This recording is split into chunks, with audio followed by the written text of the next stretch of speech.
주력으로 하고 있는 거는 온라인 스토어를 하고 있고, 그 다음에 그 공간 임대업을 한 7개 정도 지금 운영하고 있습니다. 스토어 쪽하고 공간 임대를 같이 하고 있는 거예요. 네, 맞습니다. 네. 그러니까 우리가 이제 촬영을 하게 된 이유가 되게 짧은 기간에 성장을 했고, 네네. 또 그게 또 뭐라 그럴까요? 좀 현실감 있다 그럴까? 아, 네. 네, 뭐 갑자기 뭐 IT 스타트업을 한다든가 아, 넘볼 수 없는 그런 게 또 아니어서 아이템도 그렇고 네. 그래서 좀 그런 영감을 줬으면 해서 네. 오늘 이 자리를 모셨는데 그거 관련돼서 실질 얘기를 좀 들려주면 좋을 것 같아서 이제 젊은 나이에 직장을 다니다가 이제 부업을 시도하고 거기서 어느 정도 물꼬를 터서 가능성을 봐서 이제 퇴사를 하고 그런 과정들을 와닿게 한번 지금 우리 부투스쿨 구독자분들께 얘기를 해주시면 네. 큰 도움이 될 것 같거든요. 아, 네네. 그럼 다시 돌아가서 첫 사업은 뭐였죠? 첫 사업이 쉐어하우스였어요. 작년 10월에서 11월 이때 제가 쉐어하우스를 2개를 오픈을 했어요. 그 짧은 기간 동안에 좀 공격적으로 투자를 한 거죠. 150만 원 정도 현금 흐름이 그때 나왔던 것 같아요. 월에 이제 150만 원이 남으니까 내가 근로소득 이외의 소득원으로 벌어본 게 처음이잖아요. 너무 이게 재밌는 거예요. 그래서 12월 달부터 해가지고 뭐 블로그도 해보고 그 다음에 막 소모임 사업 같은 것도 해보고 또 이런 부업들을 막 시도해봤는데 사실 잘 안 됐어요. 다. 왜 잘 안 되지 하다가 그때까지만 해도 직장을 다니고 있었기 때문에 시간이 너무 부족하다. 시간이 너무 부족하고 150만 원이 나오고 있으니까 내가 굶어 죽지는 않겠지 하는 생각에 1년 정도는 한번 좀 다른 영역들, 재밌는 영역들에 좀 투자해보자 하면서 1월 달에 퇴사를 합니다. 그냥 150만 원으로 먹고 살자 하면서요. 그리고 나서 하게 된 게 유튜브랑 인스타, 전자책 막 이런 것들을 계속 시도를 해보게 돼요. 근데 다 실패했어요. 1월 달에 그렇게 3개를 시도해봤는데 다 망하고 2월 달쯤에 돼가지고 제가 온라인 커머스를 접하게 됩니다. 해외 구매 대행이라는 분야를 접하게 되고 이거에 좀 몰두를 하기 시작해요. 그래서 이거가 잘 됐어요. 첫 달에 매출이 120만 원 정도가 나오고 다음 달에 되니까 주문이 막 들어오면서 매출이 500만 원대로 뛰고 그 다음 달에 1000만 원, 1300만 원대로 뛴 거예요. 그리고 쭉쭉쭉쭉 이렇게 내림새 없이 그냥 올라가가지고 2000만 원이 넘게 매출이 그냥 올라가는 거예요. 자연스럽게. 온라인 커머스 시장에 그렇게 이제 들어오게 됐죠. 이거를 짧은 기간 지금 수익을 냈는데 네. 그 핵심은 뭐였던 것 같아요? 우리가 예를 들어서 필통을 사려고 할 때 이거를 어디에서 살 것이냐. 우리나라 국내가 있을 것이고 그리고 해외가 있겠죠. 근데 필통을 해외에서 굳이 구매하는 사람들이 있을까? 없을 거잖아요. 일반적으로는요. 그게 디자인이 정말 특이한 상품이 아니라면. 근데 해외 구매 대행을 이제 시작하려고 들어오시는 분들은 거의 다 필통, 물, 과자 이런 상품들을 올리세요. 그러니까 당연히 매출이 안 올라가죠. 그래서 딱 상품을 봤을 때 와, 이거는 누가 봐도 국내에서보다는 배송 기간을 기다리더라도 해외에서 구매를 하겠다. 그거는 해외에서 구매하는 파손 위험이나 배송 기간 이런 것들을 감수하더라도 구매가 일어난다는 거죠. 제 차별점을 말씀드리자면 해외에서 구매할 수밖에 없는 상품들을 많이 올리는 거, 그리고 그 상품들을 찾아내는 방법을 저만의 루틴화를 하고 그거를 정량화해 놓은 거, 수치적으로. 그게 제 차별점이라고 말씀드릴 수 있을 것 같습니다. 그 어디서 지금 판매를 하고 있는 거죠? 저는 6개의 마켓에 다 입점을 해 있어요. 6개 마켓이 뭐가 있어요? 쿠팡 스마트 스토어 2개 있고요. 네. 11번가, 지마켓, 옥션, 인터파크. 아, 그렇게 6군데에서? 네. 그래서 저는 하나의 상품을 네. 6개의 채널에 다 올려요. 아, 동일 상품을? 네. 어디에서 판매가 일어날지 모르는 거니까. 딱 네. 봤을 때 느껴지는 게 그 루틴을 유지를 해야 될 건데 매일매일 일단 꾸준히 해야 되는 걸 텐데 네, 맞습니다. 그거를 해냈단 말이에요. 네. 그러니까 저는 그 부분을 되게 높게 사는 거예요. 네, 네. 되게 젊은 나이에 회사 다니다가 여기 지금 아예 생판 모르는 시장에 뛰어들어서 수많은 사람이 나가 떨어지는데 네, 네. 거기서 이제 성과를 내가지고 그 노하우를 조금 이제 시작하는 분들께 네. 왜냐면 분명히 또 대다수는 나가 떨어질 건데 네, 그쵸. 네.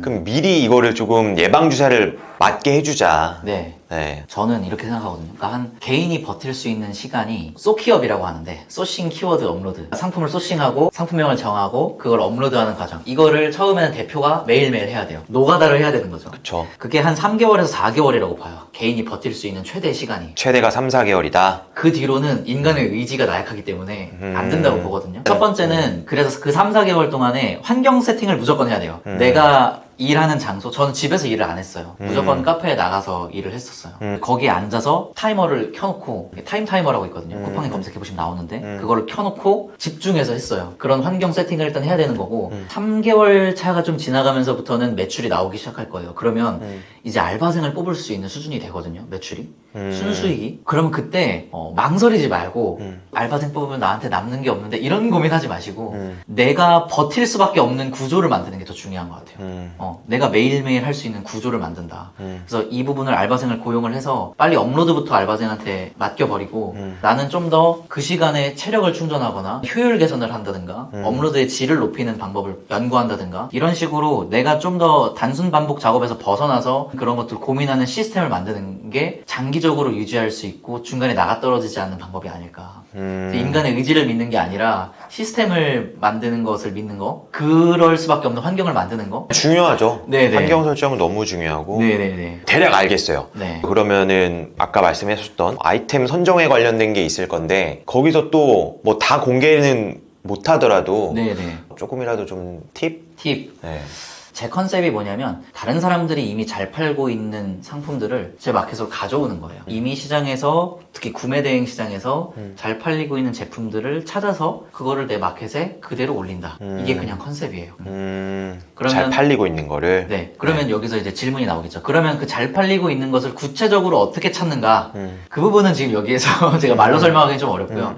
어느 정도 수치화 하든가 이런 식으로 수치화해서 정리해 놓은 저만의 어떤 루틴이 있고 그래서 그 부분을 좀 루틴화 돼 있고 정량화가 돼 있기 때문에 제가 또 직원분에게 넘겨드리기가 쉬웠던 거고. 그렇게 지금 이제 무자본 창업, 네. 온라인 커머스 이제 해외 구매 대행 쪽하고 네. 이제 유자본, 소자본이죠. 그 공간 그렇죠. 임대 이제 쉐어하우스랑 에어비앤비 쪽 해가지고 둘 다 이제 같이 돌리고 있는데 뭐 어때요? 직접 해보니까 뭐 각각 장단점이라든가 뭐. 네네네네. 그런 질문도 많이 하시더라고요. 그러니까 무자본 창업 해외 구매 대행을 해볼까요? 아니면은 뭐 에어비앤비 같은 거를 해볼까요? 이렇게 질문을 주시더라고요. 그 질문 할 수 있지. 이제 직장 다니는 사람이 좀 부업을 하나 도전해보려고 할 때. 네, 네. 근데 가장 효율이 좋은 걸 찾으신다면 저는 당연히 공간 임대라고 생각을 해요. 효율 면에서는요. 효율에서는. 네, 그러니까 드리는 시간 대비 얻는 수익, 요게 효율이라고 정의를 했을 때 근데 이렇게 생각을 해보면 우리는 결국에는 이 자본을 가지고 자산에 파킹을 할 사람들이잖아요. 유자본 창업의 단점이 바로 그거예요. 그러니까 효율은 좋고 수익도 빠르게 얻을 수 있는데 자본이 들어간다는 거예요. 그래서 결국에는 이 자본을 내가 자산에 파킹시키지 못하고 그럼 자산 상승에서 나오는 그 차익을 먹을 수가 없어요. 근데 아무리 내가 무자본 창업을 하든 유자본 창업을 하든 그 소득을 아무리 벌어도 사실 자산 상승에서 일어나는 소득을 따라올 수가 없잖아요. 그쵸. 이 부분에서 맹점이 생긴다. 그걸 깨달았군요. 예, 유자본 창업. 그죠. 아무리, 그러니까 말씀 중에 죄송한데, 뭐 월 1,000, 2,000 벌어도요. 예, 예. 세후 개념으로 접근했을 때 자산 상승 못 따라갑니다. 그러니까요. 네. 그렇죠. 월 1,000, 2,000 이거 엄청 많이 버는 건데, 그래 봤자 네. 다 털고 나면 사실 얼마 안 되거든요. 그렇죠. 그걸 빨리 깨달았네요. 그렇더라고요. 근데 그치. 무자본 창업은 단점으로는 처음에 내가 갈아 넣는 시간이 많다. 처음에 그래요. 지금은 굉장히 효율이 좋은데 저는 처음에 갈아 넣는 시간이 많은 대신에 자본이 안 들어가잖아요.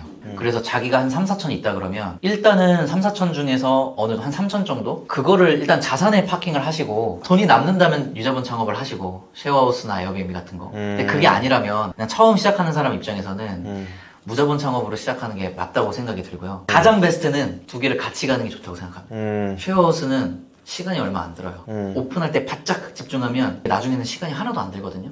제가 작년에 11월에 오픈했다고 말씀드렸잖아요. 지금까지 한 번도 안 갔고 내년 2월까지도 한 번도 안 가도 되거든요.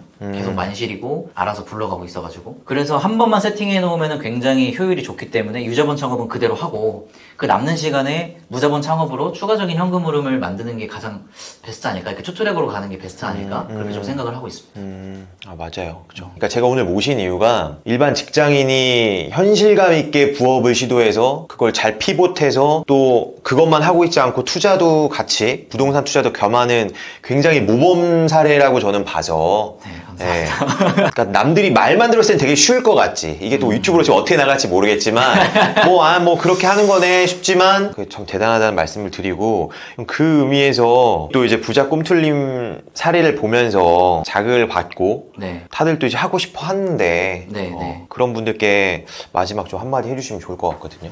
제가 상담을 많이 해요. 대부분의 질문이 뭐냐면 이거 할까요? 이거 할까요? 예요. 해외 구매 대행도 있고 블로그도 있고 유튜브도 있고 참 부업이 많은데 그분들 머릿속에 있는 키워드, 그러니까 해시태그는 효율이에요, 효율. 내가 빨리 성과를 보고 싶은데 뭐부터 해야 돼요? 뭐가 제일 효율이 좋아요? 그래서 그거에 대한 파생 질문으로 해외 구매 대행 지금도 괜찮나요? 이런 질문들이 나오는 거예요. 제가 1년 동안 스스로 되뇌었던 이론들 중에 ABC 이론이라는 게 있어요. 저는 선택의 기로에 놓일 때마다 이걸 항상 제 머릿속에 되뇌거든요. ABC 이론. ABC 이론. 네. 이게 뭐냐면 효율적인 선택을 하는 방법에 대한 이론이에요. 내가 A를 할까 B를 할까 C를 할까를 고민하게 되잖아요, 사람은. 만약에 이 A, B, C 세 개가 서로 독립적이라면, 그러니까 A를 하면 B, C를 못하고 B를 하면 A, C를 못하는 게 아니에요. 그냥 얘도 할 수 있고 얘도 할 수 있고 얘도 할 수 있어요. 그렇다면 이 세 개 중에 무엇을 할까를 고민하는 것보다 그냥 A를 빨리 선택해서 시도해보는 게 낫다라는 이론이에요. 그러니까 고민이 이렇게 가는 거예요. 내가 구매 대행을 할까, 유튜브를 할까, 인스타를 할까, 이거에 대해서 고민을 할 때 뭐가 효율이 좋을까를 고민하면 답이 안 나오는 거예요. 이 세 개가 서로 독립적인가? 이 부분을 고민해봐야 되는 거죠. 독립적이잖아요. 구매 대행 한다 그래서 인스타 못하는 거 아니잖아요. 그러니까 답은 뭐냐? 그냥 구매 대행부터 시작해본다. 아니면 인스타부터 시작해본다. 그게 가장 효율적이라는 거예요. 전 이걸 옷 입히기에도 비유를 해드리거든요. 내가 뭐 무텐다드에 가가지고 이 옷도 괜찮을 것 같고 저 옷도 괜찮을 것 같고 이 색깔도 괜찮을 것 같아요. 그러면은 우리가 이거를 가만히 이렇게 서서 계속 고민하고 있진 않잖아요. 세 개 다 집어 들고 가가지고 입어보잖아요. 그냥 입어보면 답이 나오잖아요. 그거예요, 그냥 그거. 그냥 뭐든 하나 정해서 시도해보는 게 제일 빠른 효율적인 방법이라고 말씀을 좀 전체적으로 드리고 싶고. 그러니까 그게 맞지. 그러니까요. 근데 왜 그걸 안 할까? 그러니까요. 예. 그러니까 그걸 해보면 되는데 예. 해보고 아니네 그럼 안 하면 되는데 네네. 참 그게 잘 안 돼요. 그렇죠. 아마 한 3, 4개월 전부터 뭔가 부업을 해야겠다라고 하면서 뭘 할까를 고민하셨던 분들 많을 거예요. 그러니까. 근데 솔직히 3, 4개월이면은 제가 지금까지 시도했던 거 다 해볼 수 있거든요. 그 중에서 뭔가 하나 대박이 났을 수도 있어요. 그러니까 다 해보는 게 제일 좋다. 그게 가장 효율적이라고 저는 생각을 좀 하고 있고요. 네. 네. 아, 좋아요. 그래서 이제 ABC 이론 네. 해봐라. 네, 저는 항상 그걸 생각해요. 맞아요. 지금 뭐 다 해봤잖아요. 쉐어하우스, 네네. 에어비앤비, 블로그, 인스타, 유튜브. 네. 맞아. 그거 되게 맞아요. 중요한 통찰이야. 저 별거 캐시- 아닌 것 같지만. 캐시워크 같은 것도 해봤어요. 이 그치. 스마트폰에 다운받아가지고 하는 거 그치, 있잖아요. 그치. 그거 다 부업으로 또 하니까. 네네.